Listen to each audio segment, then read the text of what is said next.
Sir అంటే ఆ సమయంలో బయటికి వచ్చేయడం మీకెలా అనిపిచ్చింది? అంటే రిలీఫ్‌గా అనిపిచ్చిందా? అంటే ఆ టైంలో మీకెవరైనా మద్దతుగా ఉన్నారా మీ లైఫ్‌లో? నేను వచ్చేటప్పుడు ఆ పార్టీ నాయకత్వం సీసీ మెంబర్స్‌కు హ్మ్. చనిపోయిన రాష్ట్ర సెక్రటరీ హరిభూషణ్, హ్మ్. సీసీ మెంబర్ ఆనంద్, చంద్రన్న అక్కడ వాళ్ళు అందుబాటులో ఉండరు. వాళ్ళతోని మాట్లాడి చర్చించిన. వాళ్ళ కాడ కూడా నేను ఉండి హ్మ్.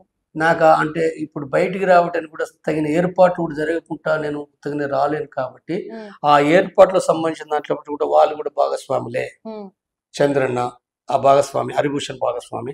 హ్మ్. కాబట్టి అంటే ఉత్తగానే నేను వచ్చేస్తే పట్టుకొని చంపేస్తారు కదా హ్మ్. నన్ను. హ్మ్. అంటే దొరికిండు ఇంత ఇనాము 4 కోట్లు 10 కోట్ల ఇనాము ఉందని చెప్పి చంపేస్తారు కదా. హ్మ్. అంటే కాబట్టి అక్కడ సరైన ఏర్పాట్లు చేసుకొని వాళ్ళ ద్వారా నన్ను చివరి వరకు రోడ్డు దాకా కూడా హ్మ్. నాకు టీం ఇచ్చి ఆయుధాలతో టీం ఇచ్చి కూడా నన్ను పంపించారు వాళ్ళు. హ్మ్. అంటే నేను అప్పటి వరకు ఆ పార్టీకి ప్రజలకే సేవ చేసిన కదా. ఆ నుంచి పోయినంత మాత్రాన నేనేదో వాళ్ళకు ఎందుకుంటది? హ్మ్. నేను బాధపడుకుంటూ వచ్చినా వాళ్ళు కూడా బాధపడరు. నేను వచ్చినప్పుడు వాళ్ళు బాధపడరు. నేను కూడా తీవ్రంగానే బాధపడి అంటే ఒక రకంగా ఆ నీళ్లు పనిచేసి ఆ పార్టీని వదలడం నాకు చాలా తీవ్రమైన బాధాకరంగానే ఉంది. అన్నం తినకుండా కూడా అన్నం పెట్టుకున్న పల్లెలో అన్నాన్ని కూడా పడేసి ఏడ్చుకుంటూనే వచ్చేసిన నేను. హ్మ్. కాబట్టి ఏదైతుందో నేను వచ్చినా కానీ నాకేమీ వచ్చే ముందట కూడా ఏం చేయాలని నేనేమి ఆలోచించలేదు. హ్మ్. ఒకటేంటంటే సరెండర్ అనేది ఉంది. అది సరెండర్ వాళ్ళు చేసుకుంటారు. గవర్నమెంట్ చేసుకుంటది. కాబట్టి సరెండర్ చేసుకొని వాళ్ళు ఏం చేస్తారు? అంటే సరిగ్గా ఫస్ట్ ఒకసారి గనుక అక్కడికెళ్ళిపోతే మార్గ మధ్యన దొరకకుండా హ్మ్. మార్గ మధ్యలో దొరికితే చంపేస్తున్న సంగతి తెలుసు నాకు. హ్మ్. సరెండర్ కాకముందుకే చంపేస్తున్న సంగతి తెలుసు. హ్మ్. కాబట్టి కొద్దిగా ఆ ఏర్పాట్లు కొద్దిగా కరెక్ట్ చేసుకొని నేను వెళ్ళిపోయినా. హ్మ్. సరెండర్ అయిన తర్వాత నాకేమి అసలు ఏమీ అర్థం కాలే. అసలు ఏంటిది? నా బతుకేంటిది? ఏ రకంగా అనేది ఏదైతుందో గందరగోళంగానే ఉన్నా. హ్మ్. తర్వాత ఏవేవో వీటికొచ్చి కూడా ఏందనంటే ఈ ఇప్పుడు నా భార్య వేరే అంటే అంటే పీజీ చేసింది. దాన్ని కంటిన్యూ చేయడం, ఎగ్జామ్స్ రాయడం, గ్రూప్ 4కి రాయడం చేసింది. అవి కూడా ఏం రాలే. ఏమి రావని తెలుసు. ఏ ఉద్యోగాలు వాళ్ళ ఇత్తనని ఉద్యోగాలు రాలే. ఆ ఉద్యోగాలు రాలే, ఇల్లు రాలే, భూమి రాలే, ఇవేమి రావు. హ్మ్. పని చేయాలంటే ఒక దాంట్లోపట కూడా ఒక ఏది దాన్ని ఏమంటారు ఇప్పుడు ఈ సేవా కేంద్రాలు ఉంటాయి. ఈ సేవా కేంద్రాలు కూడా కొద్ది రోజులు పనిచేసింది. హ్మ్. ఆ!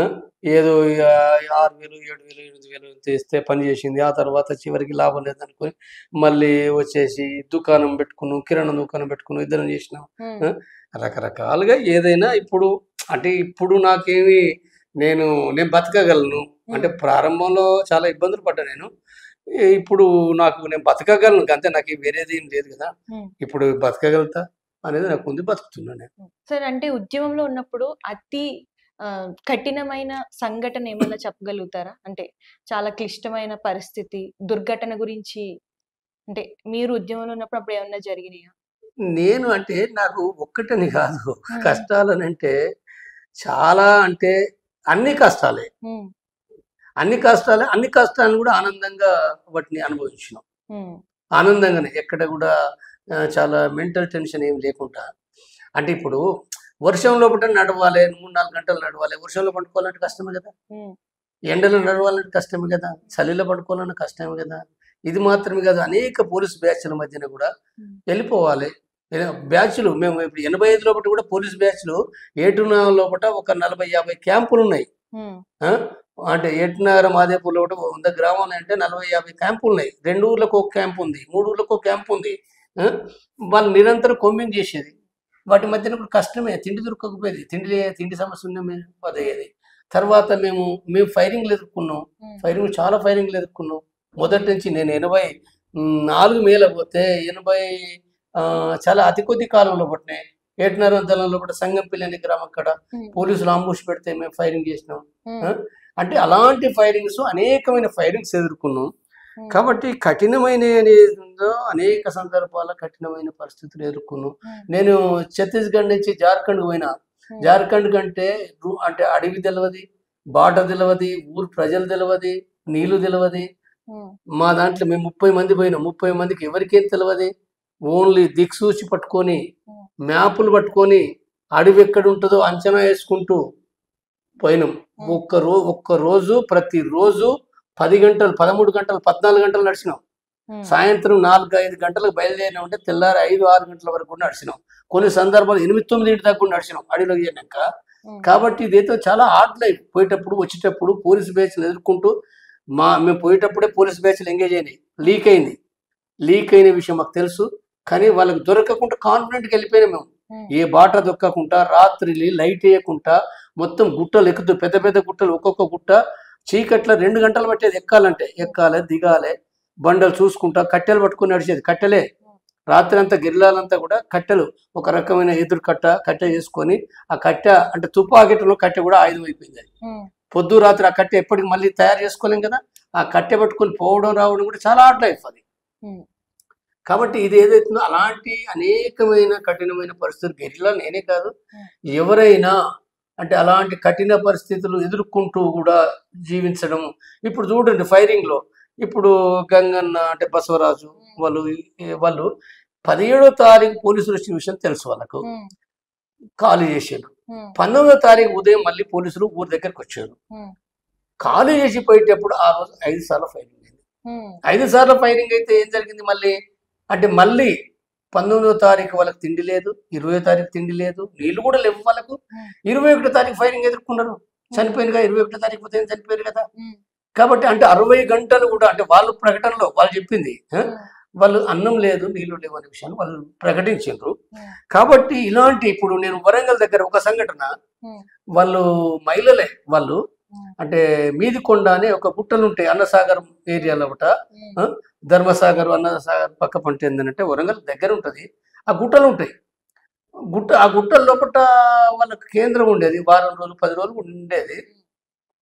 అయితే అక్కడ ఇన్ఫర్మేషన్ పోయింది, దాడి జరిగింది. దాడి జరిగితే చాలా మంది చనిపోయారు. నాకు పేర్లు గుర్తుకొస్తారు, చనిపోయారు. కమాండర్స్ వాళ్ళు చనిపోయారు. ఒక 3-4 వాళ్ళు మహిళలు అంటే ఇప్పుడు అందులో ఉన్న అక్క సుగుణక్క కూడా ఉన్నది. ఇంకో అక్క సుగుణక్క ఇప్పుడు చిట్యాల ఏరియా ఆమె కూడా ఒక రాష్ట్ర కమిటీ మెంబర్ సోమన్న భార్య. వాళ్ళందరూ ఆ బండల కింద బండలు ఉంటాయి. బండలు ఆ గుట్టలలో అదొక రకమైన బండలు ఉంటాయి. వాళ్ళ ఆ బండలలో 4 రోజులు ఉన్నారు. తిండి లేదు, నీళ్లు లేవు. పోలీసులు రోజు చెక్ చేసిన రోజు పొద్దు సాయంత్రం అక్కడ బ్యాచ్లు ఉండి ఈడనే ఉన్నారు. ఇంకా వాళ్ళు ఎక్కడికి వెళ్ళలేదని చెప్పి మొత్తం కాషలు తెచ్చుకుంటూ ఫైరింగ్ చేస్తూ ఫైరింగ్ కూడా వాళ్ళ కాడనే ఫైరింగ్ చేస్తా అంటారు. అంటే ఉన్నారు ఇక్కడ ఉన్నారు అక్కడ ఉన్నారు అని వాళ్ళు సప్పుడేగా నక్కి ఉన్నారు. ఒక వర్షం పడ్డది. ఆ వర్షపు నీళ్లు కొన్ని సందర్భాలు ఆ నీళ్ళే గతేని వాళ్ళకి తాగటానికి. ఆ నీళ్లు పడతా అంటే చెయ్యి ఇట్లా పట్టుకొని ఆ నీటి ద్వారా తాక్కుంటున్నారు వాళ్ళు. కాబట్టి ఒక కఠినమైన పరిస్థితి. అయితే ఆ తర్వాత 4 రోజుల తర్వాత చిన్న చూసుకుంటూ బయటకు వచ్చారు. కాబట్టి ఇలాంటి కఠినమైన పరిస్థితులు ఏంటంటే గెరిల్లాలు అనే వాళ్ళు చాలా సందర్భాలు ఇప్పుడు నేను మొన్న కరిగుట్టల కాడ అంటే నాకు వేరే ప్రజలు అనుకుంటా అంటారు కదా నిజం అబద్ధం నాకు తెలియదు. ఏం చెప్పిందంటే ఆ కరిగుట్టల నుంచి కొంతమంది 3-4 రోజులు కూడా తిండి లేదట వాళ్ళకు. తిండి లేక ఆ ప్రజల కాడికి పోయిరట కిందికి 4 రోజుల తర్వాత ఎట్నో అట్లా మహిళలే కొద్దిమంది పురుషులు మహిళలు పోయి ఆదివాసీ గ్రామాలకు పోతే మాకు తిండి లేదనంటే వాళ్ళు భయపడుతూ తిండి పెట్టలేదట. చివరికి మళ్ళీ ఏదో రకంగా తిండి పెట్టి పక్క ఊరిలో ఎవరో తిండి పెట్టారు. చివరికి వాళ్ళు కొద్దిమంది లొంగిపోయినట. లొంగిపోయినని కూడా తెలిసింది. ఊరోళ్ళు కూడా మీరు చచ్చిపోతారు మీరు ఎందుకు ఇక అని చెప్పి ఆ దళ సభ్యులను ఎవరో వాళ్ళ ద్వారా సర్పంచ్ వాళ్ళ ద్వారా చేసి సరెండర్ పంపించారు.